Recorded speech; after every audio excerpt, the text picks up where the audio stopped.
Have you ever wondered what sets truly remarkable seniors apart from the rest?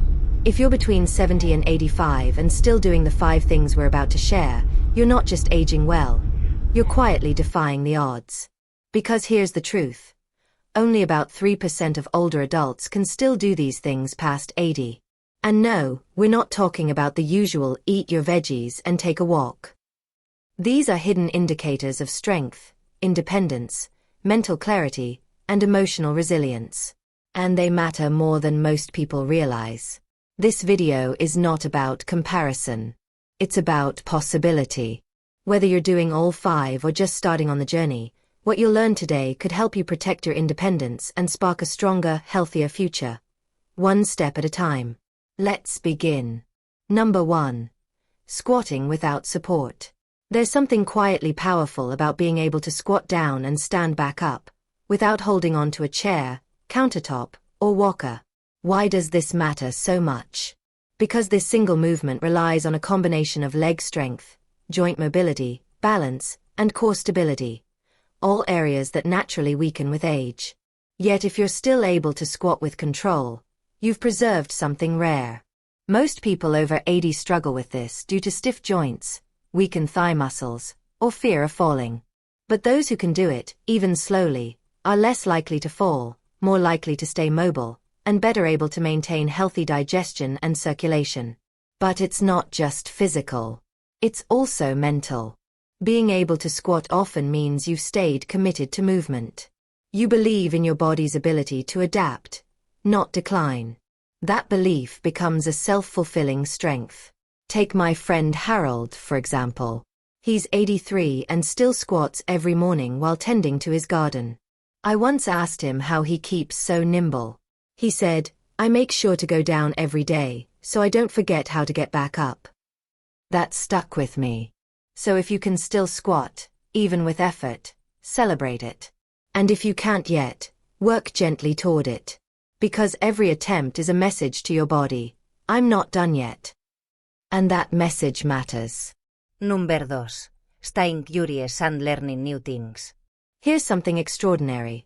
If you're over 80 and still excited to learn, you're not just growing older, you're still growing. Reading new books. Learning how to use technology. Picking up a new hobby like watercolor or the ukulele. These aren't small acts, they're signs of a healthy, resilient brain. Science backs this up. Mental engagement helps preserve memory, delay dementia, and build emotional resilience.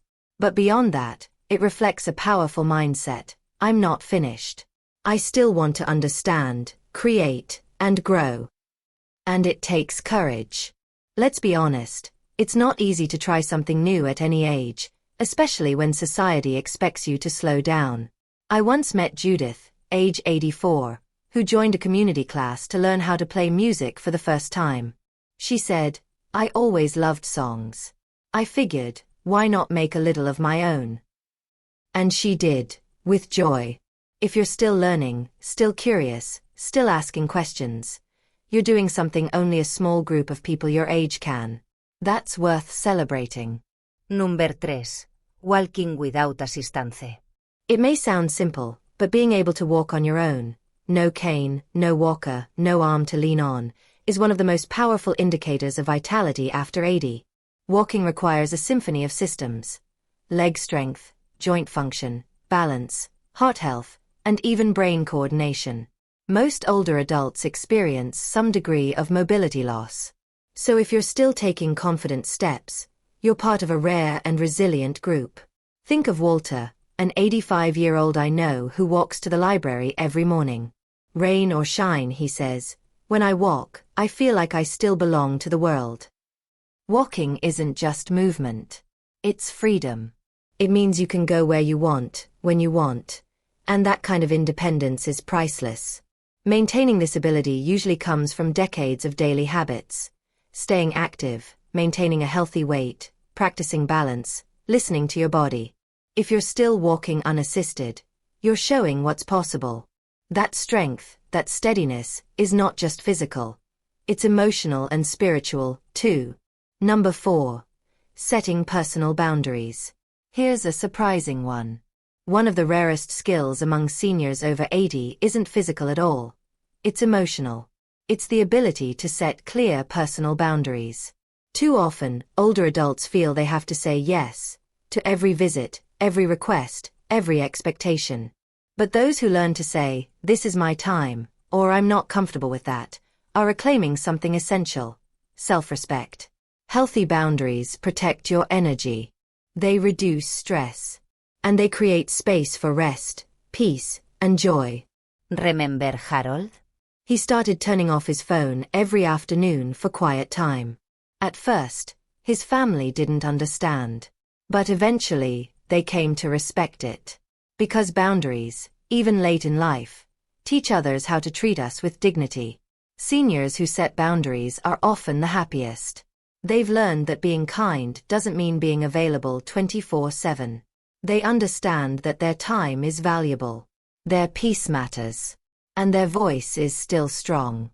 If you've learned how to say no, or even how to say, "not right now," you're living with clarity and confidence that most never achieve. Number 5. Being open to change. The last rare trait of the 3%? Openness. The ability to adapt, to embrace change, to try something new, even at 80 or beyond. Whether it's switching up a routine, learning to use a smartphone, forgiving someone from your past, or moving to a new home, change is hard at any age. But being open to it in later life is a quiet act of bravery. Change is growth. And seniors who welcome it are often the ones who keep surprising themselves, keep evolving, and keep living fully. Margaret, 82, once said to me, "I thought my time for new things had passed. But when I tried, I realized my brain just needed a reason." She's now enrolled in an online painting class and says she's never felt more alive.